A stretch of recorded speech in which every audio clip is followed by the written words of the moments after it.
Professor Joel Kotkin is the Presidential Fellow in Urban Futures at Chapman University in Orange, California, and is the Executive Director of the Houston-based Urban Reform Institute.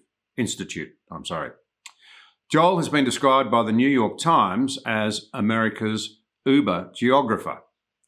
His research and writing looks closely at economic, demographic, political and social trends in order to offer insights into the future nature and shape of society.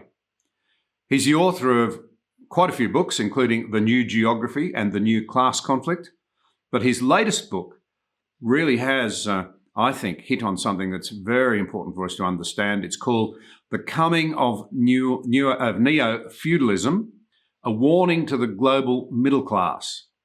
And it suggests an approaching return to fixed economic and ideological hierarchies, not to mention a decline in the appeal of liberal capitalism around the West.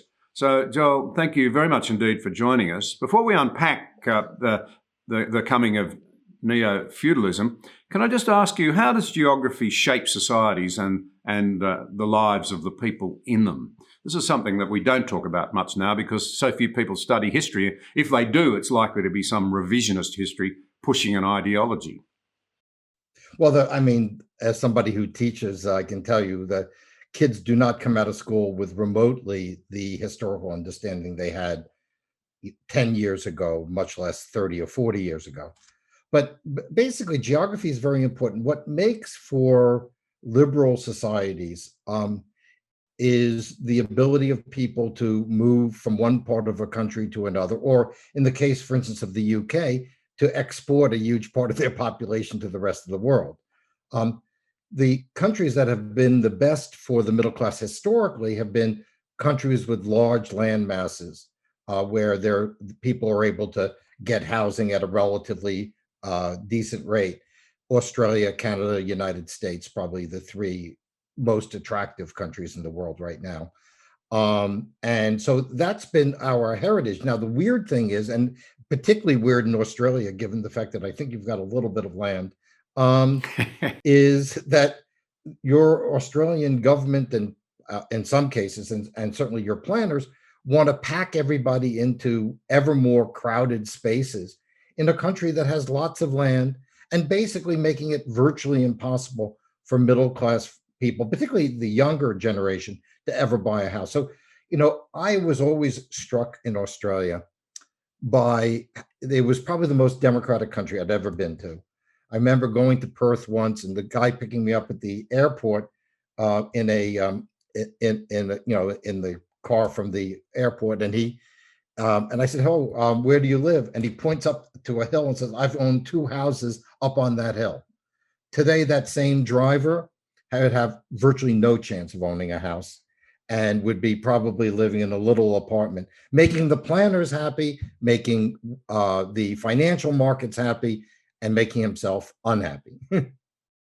You're right. And we'll go on to talk about this because part of the response to the economic chaos that came out of the great financial crisis and now COVID is exacerbating these problems. Those who have assets are doing very well. Low and middle income earners are looking at flatlining wages. And you raise some very interesting questions about who's benefiting and what it might all result in. You're absolutely right about Australia. 17% increase in housing prices during essentially a COVID-dominated era. And to highlight the accuracy of what you've said, that the problem's so much worse in Sydney, Melbourne, Perth, whatever. If you get out into the regions in Australia, you can buy a good house for a mere fraction of what you pay in the major cities, but there's still this desire to congregate.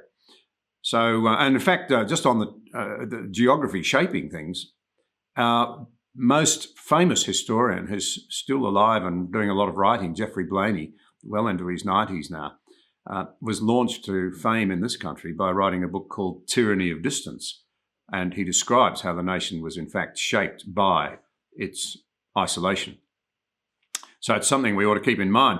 But I'm particularly intrigued this morning as we talk, your contention that we are in danger of returning to a new feudal system. Probably useful to outline for people who don't really have much of a focus on feudal times, what a feudal system was, and then to perhaps take us through your thinking about why we may be seeing the emergence of a new feudalism, which ought to be deeply concerning to us. Well, first of all, the feudalism, obviously, it's not the same. It's not people going to go around with chain mail and hack at each other with swords. That we're not going back to that. But what we are seeing is what I would consider the freezing of class lines. In other words, a less and less upward mobility throughout the whole West, and now beginning to affect China as well, where you're pretty much, if you come from a certain class, your chances of staying there are better. The old sort of up from the bottom process has become, which really was characteristic of much of the 20th century, is now much more difficult. And I also think that what you have is one thing is obviously that you have two powerful classes, very much like the old French first and second estates, the aristocracy, which is now the tech and the Wall Street people, and what I call the clerisy, which used to be what we would call the clergy, but is now sort of our secular clergy, the universities, the media, the upper bureaucracy, who can tell us to do whatever we want to do. And in COVID, both of these classes got richer. The people who control the online platforms, obviously Jeff Bezos, have made a phenomenal amount of money in the pandemic. The clerisy has become all powerful, able to determine what's true, what's not, put limitations on almost everything, sometimes with scientific justification, sometimes without, but with an enormous exercise of power. Who has declined?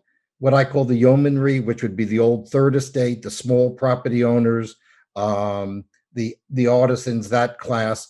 And then below them are what I would call the new serfs, which is very often people who were from the yeoman class, but now have no chance of ever owning a home or starting a business, and are going to be living basically hand to mouth for the rest of their lives. I mean, in certain places, and I think Sydney and Melbourne would be good examples, certainly here in Southern California, in the Bay Area, in the New York City area, the chances of a average earning middle class family buying a house is very small. Yeah, you draw out some very interesting parallels. You say that there's sort of this new sort of technical class of very wealthy people who do well in this new emerging feudalism, as you put it, has a parallel in China, where it's all right to become incredibly wealthy in a communist state where everybody's meant to be equal, provided you toe the government line, and that there are indeed shades of Mussolini's Italy.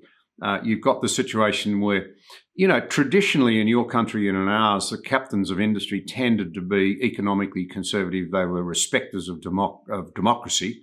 They had a deep identification with their country.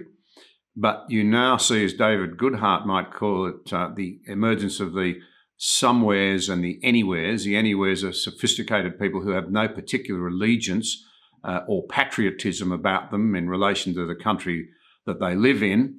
And you're seeing this sort of strange merging almost of this pattern in both America and China, as I understand what you're saying. Well, I think that what's happened in China is that in many ways, I think, what's happening in China, I like to say America is evolving towards Chinese capitalism with American characteristics, sort of turning around Deng Xiaoping's old phrase. Basically, yes, you can make a lot of money, but you've got to kowtow to the party line. So Jeff Bezos gives money to Black Lives Matter, which is a group that, wouldn't mind, seeing him expropriated, if not guillotined. You have people genuflecting to ideologies that are completely opposite to the ideologies that allowed them to accumulate wealth in the first place. Yep. And part of what is also very much in the medieval fold is the rise of orthodoxies. In other words, you can't challenge the orthodoxy. You now have Facebook and Google for instance, limiting and sometimes eliminating points of view that are just dissenters, whether they're um, like, for instance, Steve Koonin, who just wrote a very good book on climate change, a former chief scientist in the energy department under President Obama. Um, he comes out with a book which says, well, there's been a lot of exaggeration and maybe there are more pragmatic ways of doing it. Not a crazy denier's book. It's called Misinformation when you try to access it. Or on the most embarrassing things like the whole question of where did COVID come from? I don't know. But the fact that there were credible people who thought that maybe COVID was created in a lab were essentially silenced until the CDC said, "Oh, well, maybe it was true." But in other words, this idea that sort of like you have to go through the bishop's office to get approval for your views. And by the way, when the bishop has a different point of view, that becomes the new law. But meanwhile, anyone who dissents is kicked off, basically, kicked off into what I like to call the digital gulag. I mean, they still exist, they're still breathing, but they have a very hard time reaching anyone. Yeah, recently in conversation with Yeon-mi Park, the South Korean lady who escaped, a North Korean lady who escaped North Korea, she very vividly describes what a society looks like when all differing views are silenced. You rapidly fall into a great darkness because your ideas are not challenged and the ruling orthodoxy can't be broken. And the results are dreadful in every sense, including economic. But let's tease out a little bit. What does the new clerisy believe? Because this is what you're really touching on when you say that they establish orthodoxies until a new orthodoxy comes along. Which, by the way, sort of takes you right back to the early days of Western freedom, when we used to burn people who dissented at the stake until we realised that was dumb, because sooner or later today's minority would become tomorrow's majority and the whole thing would turn. You get a very unstable situation. But what is it at the moment that the clerisy, the new clerisy as you call them, believe? How would you summarise that? First of all, they believe in themselves and they are very attached to credentials. I thought one of the great comments about this is, there's let's say journalism, because I'm particularly sensitive there. You go through the journalism schools, they don't teach people to be objective anymore. They don't teach them, hey, you need to inform the public, which is how I was brought up as a journalist. Now you need to instruct the public.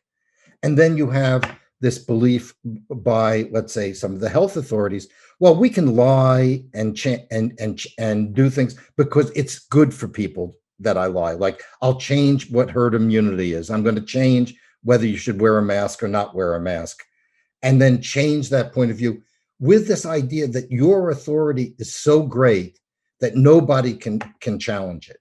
And what we have now is a alliance between this clerisy, which is overwhelmingly made up of people who have a particular ideology, and the tech oligarchs, and now the corporate world. The scariest thing in the essay I did recently for Claremont, the scariest thing is now you have major corporations doing the same things. We're going to discriminate against white people. We're going to make sure that our employees go through some sort of indoctrination.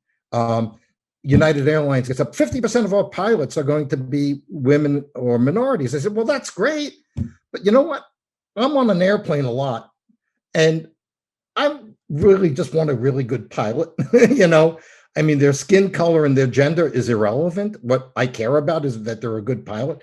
So we're stripping away the merit. And what's ironic about it is many of the victims of this, I'm sure this is going to be true in Australia as well, is you have an Asian population, for instance, which generally overachieves relative to the other ethnic groups overall. And now right? And then you'll say, well, you know what? We don't want, the Bronx, the Bronx High School of Science, or Stuyvesant in New York City, or Lowell in San Francisco to be based on merit. These super academic high schools, we're going to do it by lottery. We're going to get rid of any sort of testing. I mean, I can see this. My daughter goes to a charter school here in Orange County, my younger daughter, which is a great school, very hard to get into. They're going to go to a lottery system. And she says to me, you know, Dad, in 5 years, that this degree isn't going to be worth what it was. I know that what's going to happen to how good is a Berkeley degree going to be when SATs are no longer used, where the number one way of getting in is basically being in the right ethnic group. You're going to degrade the quality of things, and you're going to make it very difficult, particularly for those people like working class, let's say Asian families, who have worked really hard so their kids go to good schools and then they move up. Just like my grandparents coming from Russia were able to get at least some of their kids into the professions and into City College, where they did well. Well, they worked really hard in school. All the habits, what you might call the bourgeois culture, which, by the way, the Black Lives Matter people say it's white culture. It's not white culture. You know, the most bourgeois people I know in terms of behavior are immigrants from Africa. In Houston, the Nigerians, by some measurements, are the best educated, wealthiest population in the city. And so, you know, it's not, but what we've done is we've taken all the elements of middle class value systems and decided that they're racist and discriminatory. And they're the exact opposite. Look, I come from a family where my father was the first one to go to college. For my wife, you know, she was the first one in her immediate family to go to college. I mean, from Canada. All these people who have made this transition, which is the really emblematic of the liberal capitalist era, that whole process is now being negated and turned into something which is very similar to what you saw in China in the 60s or in the former Soviet Union. Except I have to say, in China, they do believe that math is math and engineering is engineering, and 2 + 2 = 4, whatever your race happens to be. And one funny thing is, the craziest thing is my president of my university is a Italian mathematician, and he says they accuse me at math of being racist, and he said, don't they know that this math comes from the Arabs? You know, I mean, he said Roman numerals you could never do calculus with Roman numerals, but we've now taken all the great achievements of our society. And you think about it, why does somebody migrate from China or India to Australia? It's for those very opportunities and freedoms that Australia offers that they can't have at home. And yet we want to rescind those freedoms so that a small ideological group and a group of oligarchs can completely dominate society. Let's tease that out a bit, because this is where what you say strikes such a chord with me. It is a new aristocracy. Meritocracy is dying. I find that's amazing that it's happened in America, where your great, cat's cry has always been freedom. In Australia, it's always been fairness, I think you'd say. Kim Beazley, former distinguished leader of the other side of politics to me, often says this, and I think he's right. Fairness, Jack's as good as his mate, as a saying that I grew up with. You don't hear it as much now. But now what you actually have that's so frighteningly reminiscent of what we'd once broken free of is a class of people who just naturally assume that they know what is best for us, and they actually don't really believe in democracy. They actually don't really believe in it. They know better. Well, and where we're going to see this take place is going to be in the climate issue, where, they're basically going to say, you're going to have to do what we want. And we know you're not going to like it. So we're going to do everything by administrative diktat. This is the new pattern. Whereas, legislatures are not going to be able to say to people, you know what, we're going to restrict how much energy you can use. We're going to raise the price of gasoline, petrol by a huge amount, but it's not going to be passed by the legislators. It's going to be done by executive order. We saw this beginning to develop particularly under President Obama, and now and then Trump basically rescinded them, and now Biden restored them. But in each case, the legislators never got to talk about it. And I want to make one last point just on this, which is I'm not a conservative. I've never been a conservative. I've never voted for a Republican for president. I consider myself somewhat of a social democrat, but today's progressives are the exact opposite of social democrats. Social democrats want middle class people and working class people to move up, maybe own property, maybe have a better life for their kids. Today's progressives essentially want everybody to live in a studio apartment, play video games all day, smoke pot, drink, and water their plants, and watch porno. I mean, that's sort of the vision that they have. Their vision isn't this young person's going to achieve what their parents achieved, because under their rubric, you can't address climate change except on the backs of the middle and working class. At the same time, that these people live extremely well and violate their own rules.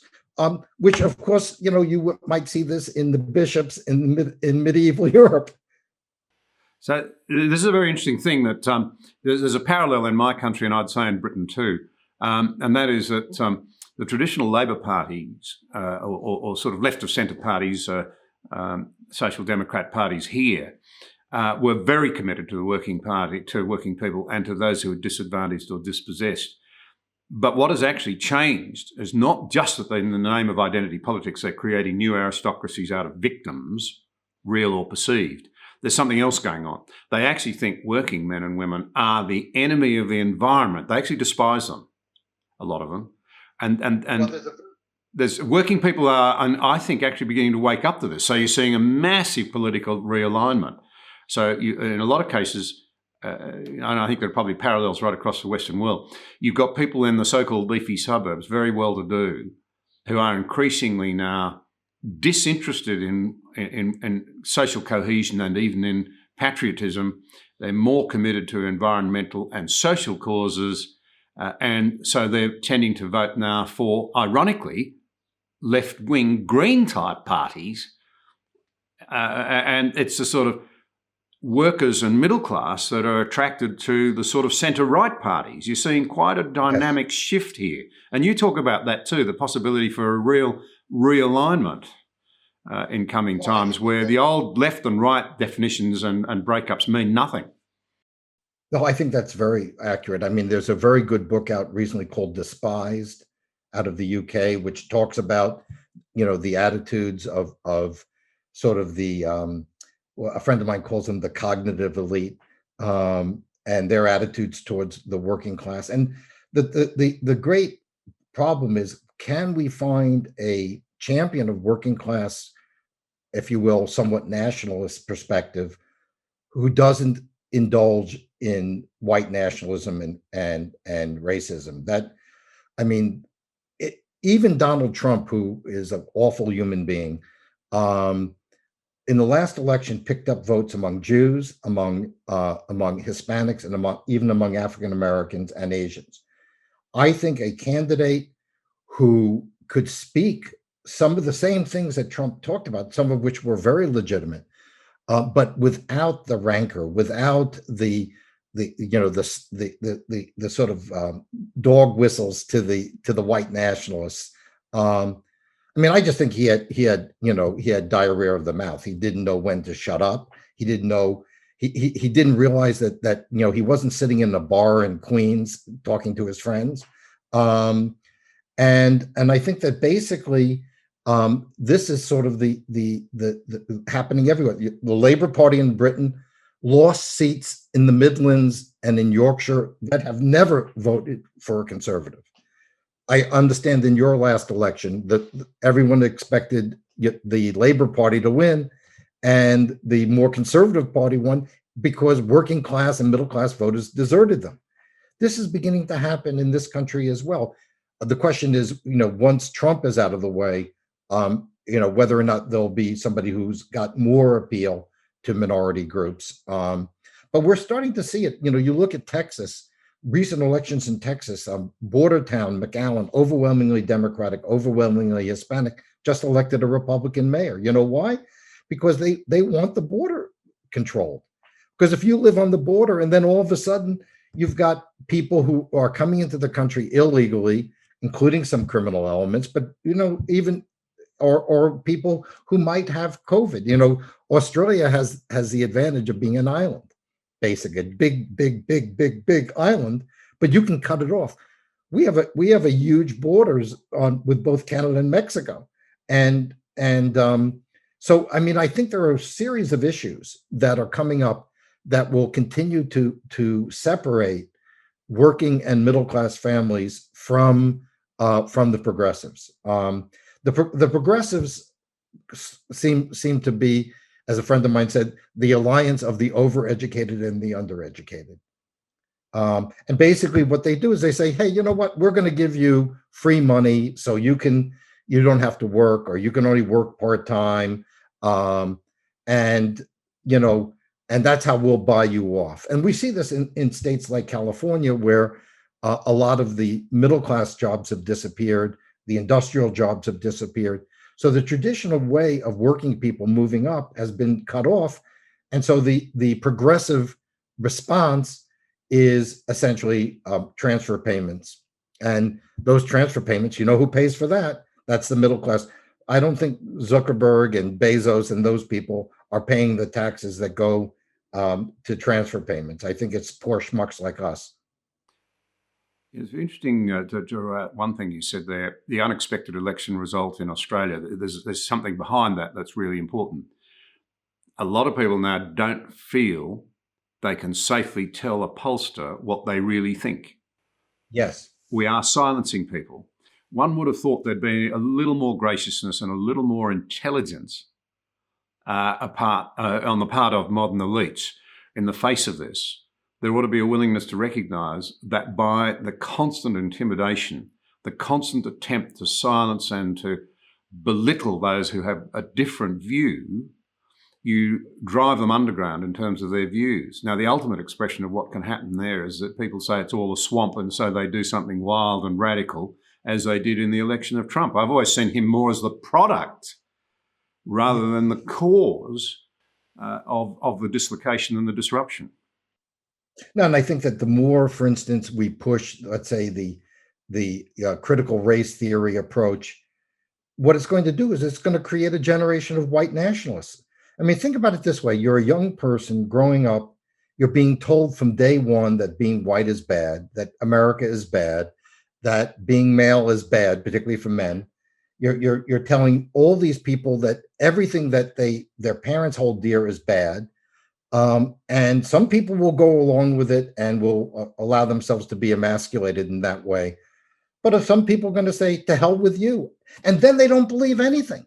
So, if you've been, let's say, lied to or misled on climate or the pandemic, instead of saying, hey, but we do have to do something about these issues, you say, well, it's all a lie. Today in America, I don't know if this is true in Australia. I know the Sydney Herald is kind of your New York Times, right? Sydney Morning Herald. Those papers, people just don't believe them. And I teach a class on propaganda, and one of the things I say, it's not that they purposely lie. They just remove anything that interferes with the narrative. So, for instance, you can talk about electric cars, but you can't talk about the fact, well, if you have electric cars, you got to generate a lot more electricity. And how do you do that when you shut down your nuclear plants and your gas plants? Where's the electricity going to come from? You think it's going to be cheap? You think it's going to be reliable? But the problem is you can't raise the issues. And again, this comes from the education system. I find this in theology as well as academia, also in increasingly even in the sciences. Everything is political. And I was talking to one bright young guy getting his PhD in engineering at Stanford, and the kid says to me, yeah, I'm looking at this. And I'm saying, well, here are the advantages, here are the disadvantages, and I don't know where we're going to get the electricity. And so he asked this professor, and the professor says, you don't ask that question. Really? Yeah, I mean, now, I'm not saying electric cars are good, bad, indifferent. Maybe they're a good thing, but but you have to understand that there are going to be problems with the rare metals. There are going to be problems with disposal of the batteries. There's going to be problems in getting the electricity. You're going to lose some of the redundancy that you have now. I mean, could you imagine if you had a breakdown in your electricity supply, and all the cars are electric? The society would come to an end. The one thing that worked during power outages is the car that has gasoline in it. I mean, so I mean, I think that it's not that I necessarily disagree with some of the positions that Greens and progressives have. It's that we can't even debate them reasonably. Yeah. Even a guy like Steve Koonin, a leading physicist, is essentially sent into the digital gulag. Because the agenda. And then there's another factor, and it's important in Australia because your population is so much concentrated in your capital cities, is that it's also a elite that is overwhelmingly urban, overwhelmingly affluent, because to live decently in Sydney today, you have to have a lot of money. Yeah, particularly if you're under, or of course the favorite way is to inherit it. Yeah. But so you have a class of people who will say, well, shouldn't everybody live in the city? Well, I remember speaking at a conference at Harvard, and some people from the city of London said, well, we all live in the city. And they said, oh, by the way, do you all have country houses? And of course they all did. Yeah. So yeah, Jamie Dimon wants everybody to come back into the office. Well, that's okay for him. He's got a luxury apartment in New York. He's got a 30-acre estate in Bedford up in Westchester County. And and God knows how many other properties. And believe me, I don't think he drives back and forth. He either takes a helicopter or has a chauffeur. For him, the office is great. For the poor schmuck who's got to commute from New Jersey for an hour and a half every day, it's not so great. And this is how COVID is accelerating this class divide. This sort of almost, if they knew their history, they might like to go and have a good look at what unfolded in France. The disdainful attitude of Marie Antoinette. Let them eat cake. And it wasn't long before they so resented that they took her head off. This is this whole problem of a lack of perspective and a lack of balance, right, and a lack of understanding, because we refuse to believe that anybody who's gone before us had any wisdom or can tell us anything. The vast difference between all those well-educated people that we've been talking about, and them being acquainted with wisdom as well as with information. Well, a friend of mine who builds apartments in Silicon Valley told me, he said the Silicon Valley elite is the least sensitive to the effects of what they're doing on society than any group of business people he's ever dealt with. How many of the tech oligarchs have ever studied history? How many of them know anything about, I did a podcast with a venture capitalist a couple of weeks ago. And he starts saying, well, we ought to get rid of the Constitution. It's old. It was built 200 something years ago. I said, we exist because of the Constitution. Once you get rid of the Constitution, there's not going to be any constraints. There's a reason why we constructed our society the way we did, and we decentralized power and had checks and balances, which goes back to Montesquieu. But it was this lack of respect for the past, this lack of respect for history, this lack of respect for saying, okay, how did we deal with environmental crises in the past? What did we do? Have these crises happened before? There's very little understanding. You can't even get them to say, well, you said in 1970 this would happen, and it didn't. So I'm not saying it won't eventually happen, but why don't you get a little bit of humility here? That Al Gore doesn't have a machine to go into the future and tell us what the future looks like. He doesn't know. I'm teaching a class next year on the sort of history of futurism. and how often we've been like remarkably off target in terms of predicting what's going to happen. So let's have a little humility. And that humility comes in part by studying history and understanding that life does not have an arc to the better. This is why the medieval experience is so important. We come from for all its problems, the beauties and enormous accomplishments of the classical civilization. And then we go through in Europe almost 1,000 years of backwardness, some points of light after 1,000, but history doesn't necessarily go forward. You know, the 22nd century could be much more repressive and poorer than the 21st century. It can happen. It's happened before. It can happen again. Same thing if you study Chinese history, Indian history, Islamic history, all of which I've studied. You would find that they've had periods of rises and falls. So you have to understand these things. But how do you deal with people who think that life can be and ideas can be reduced to algorithms, which cannot pick up these subtleties? The great thing is that I've discovered doing these conversations, a lot of young people are beginning to realise they're being sold a lot of duds along the way here, and they want more information. And one of the things that I would say, you know, we talked a bit about the old definitions of left and right being wrong, but useless now. But one thing that always stands in my mind is one thing I do think conservatives have right is their profound belief that human nature doesn't change. And if people want to reject their constitutional arrangements, we're the same in Australia. We have a later constitution where we're able to draw on the best wisdom from around the world, including America. But go back and read the Federalist Papers. Not that I've read them all, but go back and look at the deep thought, the deep understanding of human nature, the deep balancing of people's rights and responsibilities, the deep thoughtful division of powers, the reason you have a collegiate system for electing your president, the reason you have a Senate to look after the little people, the commitment to free speech, because free speech isn't for the majority, it's for the minority. And if you wash that out of the system, well, let me come to another question that I think arises out of your writings. Everybody knows better than Steve Koonin sort of approach. Now, he's a physicist and he might actually know something about climate change, and he's not a denier. So he shouldn't be demonised, right. But he's saying don't go too far. That's a reasonable synopsis, I think. But no, we who feel actually understand better than those of you who know.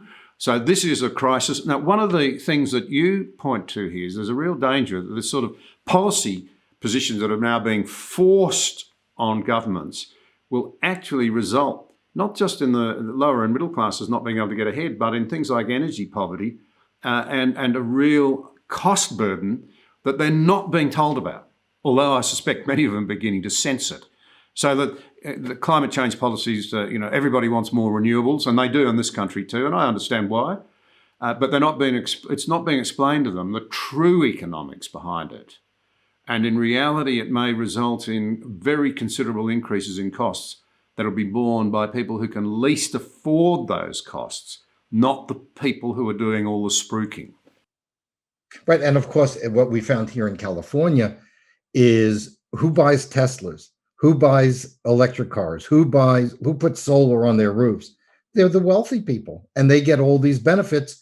And those benefits, particularly on solar, mean that the rates are higher for everyone else. I mean, what we see over and over again is a pattern in which the middle and working classes get to pay for the obsessions of the wealthy, who don't have to live with the consequences. I mean, if I was to come up with a quick summary of where we're going, I think this is it. And this is very much in the medieval tradition. If you take a look at, you think about the aristocrats who, could go into a village and rape the daughters of the peasants, and then they can go and they can get by indulgences from the church. Or you have the bishops who are preaching poverty, and the parish priests are poor and living with the poor. You think the bishops live with the poor? You think the popes live with the poor? No, they lived incredibly lavish lives and had mistresses, and so this idea of there being sort of one set of rules for one group of people and another set of rules for other. And we have the same models. If you read the history of the early Soviet Union, within the first 2-3 years of the revolution, which thank God my parents managed to leave beforehand, but my grandparents. But the thing that happened is, guess who's living in the estates of the noblemen? The Bolsheviks. um, you know, so fundamentally, and that's why I think your point about human nature is important. And one thing I agree, the conservatives, but I would say traditional liberals understood you need a balance of power. The great Justice Brandeis, here in the U.S., he said, let the states experiment. Like in your country, maybe what works in Western Australia doesn't work in New South Wales. Maybe what works in the Northern Territories is something different. Let the local people decide, okay, we're going to do this or we're going to do that. But that's not the mindset of the clerisy. And the clerisy and the oligarchs, they want national policies, they want top-down policies, and they don't want the hoi polloi to get in the way. Interesting, just to go back to the human nature question for a while, it's really important to remember, and not to sound overly negative. I know I have a tendency to always look for the sort of the downside of what other people are trying to do. You've got to remember the upside. So if you go back to the clergy, you've got to remember that, of course, in earlier times, many monks, whatever, right throughout Europe, kept truth alive. They set up universities. They lived very simply indeed. Yes. But it's this, and you could say the same of the people who've given us this incredible technology, which you and I are using right now, and avenues in social media, I hope for good, promoting good argument. That's the theme of the series I do. You can't get good public policy without a good argument. If you shut the argument down, if you truncate it, if you distort it, Right, you'll end up with bad policy. But it's a bit, and they might say, well, this is all good stuff, and it's good that wealthy people are buying Teslas. It'll be like the history of the internal combustion engine. They were for the wealthy until Henry Ford came along and they became available for the masses. I guess the point is that the poor and the middle classes weren't subsidising the wealthy people to buy their early motor cars. There's a difference. yeah. Well, and also, you have a movement to eliminate a great deal of independent businesses. In COVID, at least I know in the United States, about 35% of all the small businesses in this country will probably not make it through the whole crisis. What's going to happen with people who, once the transfer payments, end? What's going to happen to them? I mean, the problem is that we are setting up a system that I don't think, to use the favorite green word, is sustainable. You can't have a society where 1% of the population controls 50, 60, 70% of the wealth. You can't have a society that's democratic when 4 or 5 platforms control the flow of information and the culture. Now we have the tech people buying up the studios, buying up the newspapers. This is just terrifying development. And because governments are so afraid of these companies, or are owned by them, that nobody's stopping them. Now, the good news, I'll give you some good news. I think there's a consciousness both on the left and the right that these tech companies are out of control and have to be curbed somehow. I think there is some pushback there. I think there is some belief, for instance, here in the United States, that we have given too much of our economy over to China, and we've allowed our industrial base to atrophy. So there are some good factors, and frankly, I think President Biden has followed President Trump on at least these issues. He'll never admit it, and probably Trump will never admit it. But the reality is, the historical necessity of this country to begin to wean itself off China is, I think, widely recognized. So there are some good things going on. There is some pushback. What we don't know is how the politics will shape over time. This is a really interesting question, and of course, America remains. There are no global challenges that can be resolved without the full engagement of the Americans, and we're very conscious of that in Australia. Very conscious of it because we've been feeling the ire of a very authoritarian regime to the north in recent times. Not least of all, I suspect, because we were the first country to say that we didn't want Huawei involved in the development of our 5G telecommunications network, and then America followed. Most of Europe's now followed, and I suspect that that was the catalyst for a bringing forward, if you like, of what I suspect was always going to be a much more assertive China. But the question remains, I think, we have to believe in ourselves. We have to believe in our culture. Our young people have been encouraged to believe that they're inheritors of a bad, racist, cruel, oppressive culture that you'd have to say, is it worth defending? So how do you think that plays out? I mean, in the end, I suppose what I'm saying is maybe the world's future, if we're not to fall into a new dark ages, as you alluded to a little while ago, we have to actually believe that we have something valuable in our democratic traditions. We have to actually believe, here's one of the really interesting aspects of the current debate, it has to be painted as so bad you can never acknowledge progress. And as one who looks at Jimmy Crow and the whole question of the way blacks have been treated in America, I can see why there's been deep angst. But the reality is that, as many black clear thinkers have said, there's been enormous progress. Since the 1960s, the number of black Americans who have moved into the middle classes and are now doing very well has improved dramatically. But there seems to be this sort of, oh, no, it's all bad. You can never concede that a liberal democratic order is the way to get things done. Because the minute you concede that, you say, well, you're opening the suggestion that perhaps it shouldn't be overthrown. It can be somehow made to work. The objective seems to be, on the part of too many people now, to rather carelessly say, we don't actually have a better alternative, but we just want to tear this down. It's just terrible. It's almost like the old communists of old who say, we just got to get rid of democratic capitalism, without them really having a clear idea now of what the alternative might be. We've got to believe in ourselves, though, is my point. For all of that, and part of that's being humble enough to say we haven't got everything right, but if we don't believe in ourselves, we play right into the hands of those who say, well, you're ripe for overthrow. Well, I was thinking, I mentioned to my daughters and also to my students, I would say, I'm old enough to remember driving down to Virginia. My parents took me to Williamsburg and seeing colored only hotels. And I asked my dad, I said, what's that? I'm from New York. I never saw anything like that.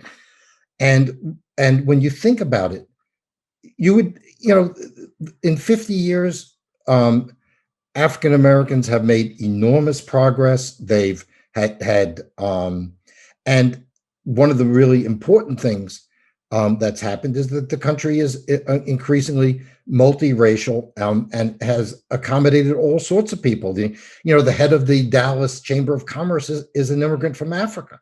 We have many southern cities have African American mayors. We have African Americans, corporate executives at the highest level. Well, you actually had a president.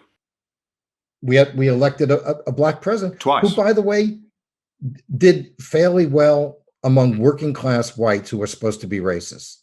So the bottom line is, yes, there are bad things and racism still exists.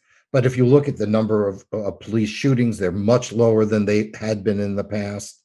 And when police do something they misbehave, there's a better chance that they're going to be punished. And there are going to be changes in how policing is. So our system has built in it the ability to self-correct. That's the great advantage of our Constitution and of, the tradition that comes out of, basically out of the UK. You can change things. They can be done gradually. You don't have to overthrow the government to change things. And what frightens me is if the progressive regime gets so institutionalized that people feel that their freedoms are being completely squashed, you may get a reaction, at least among some, that is, well, like what we saw on January 6th.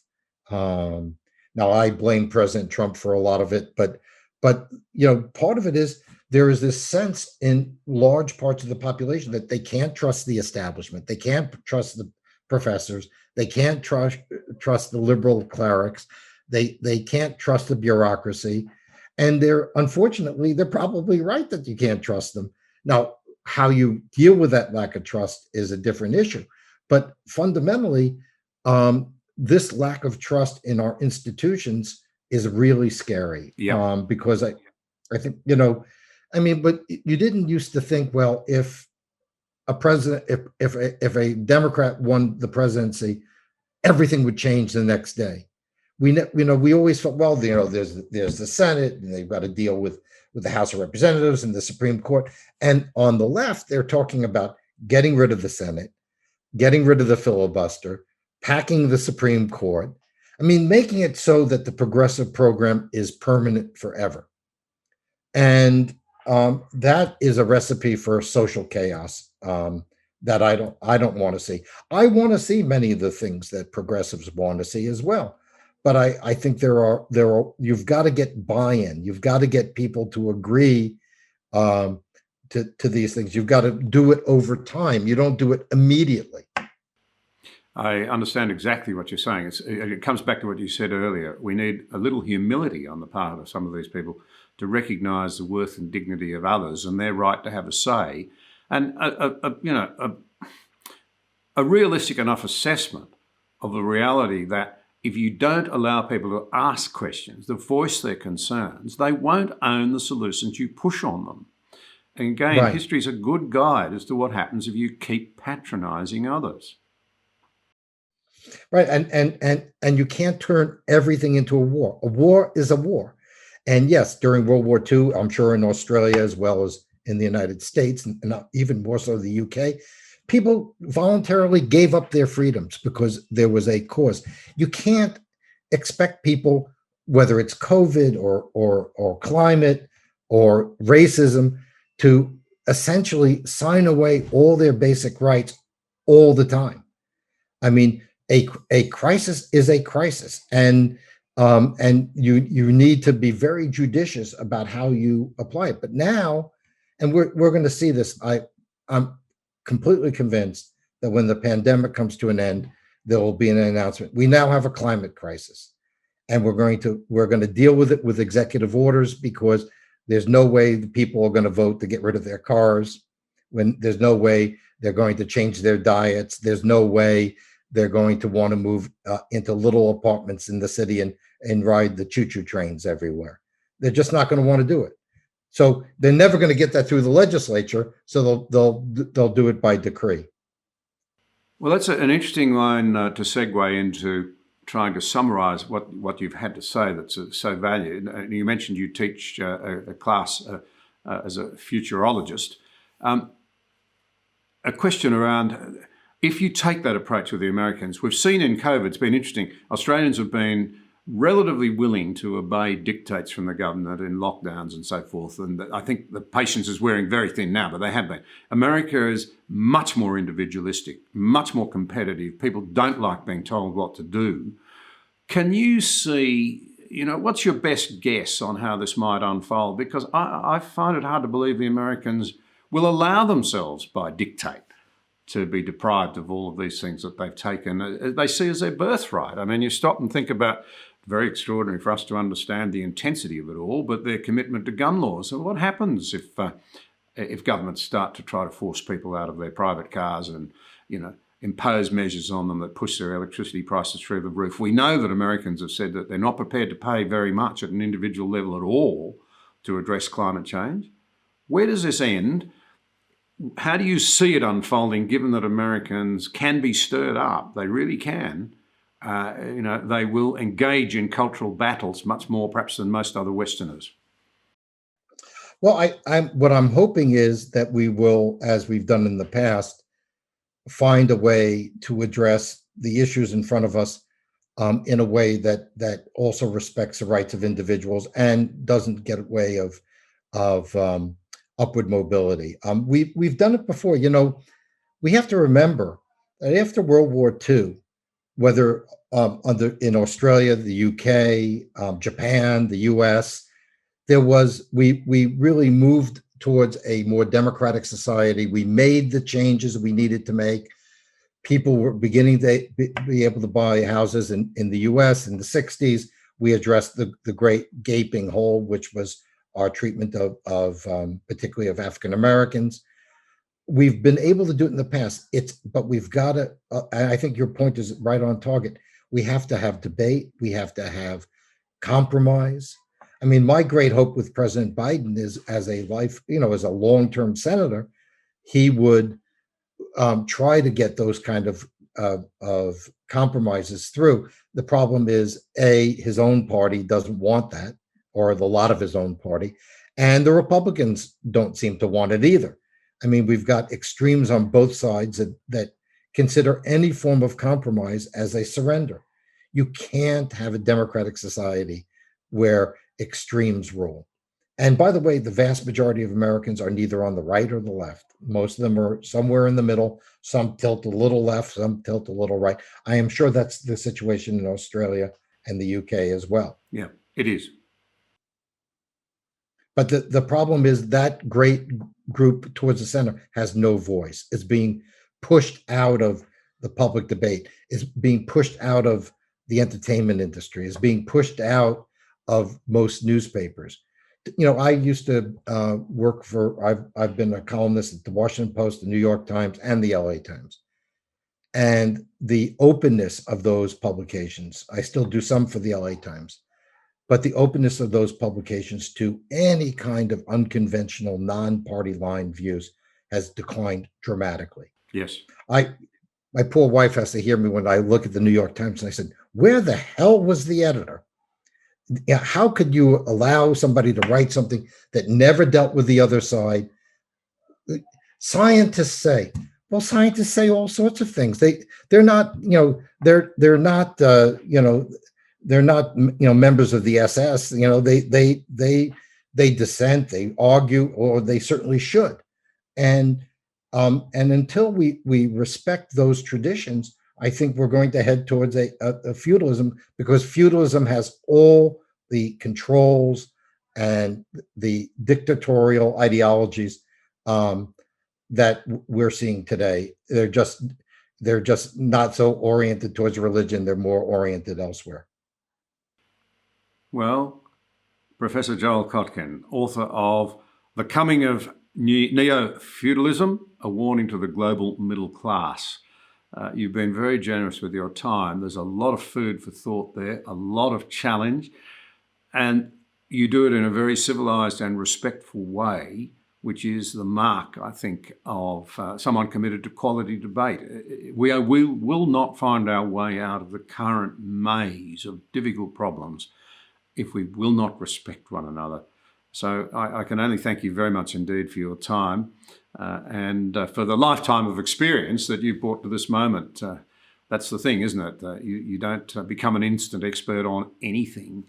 Too many people think that they can become an instant expert, and all too often based on their feelings rather than their thinking and their knowledge. Well, you know what? History matters. If I was to summarize my ideas more than anything, history matters. Understanding history is critical to making good policy and creating a good society. And to keeping ahead. Yep, that's true. Thank you so much. It's my pleasure. Thank you for watching this episode. We appreciate your support.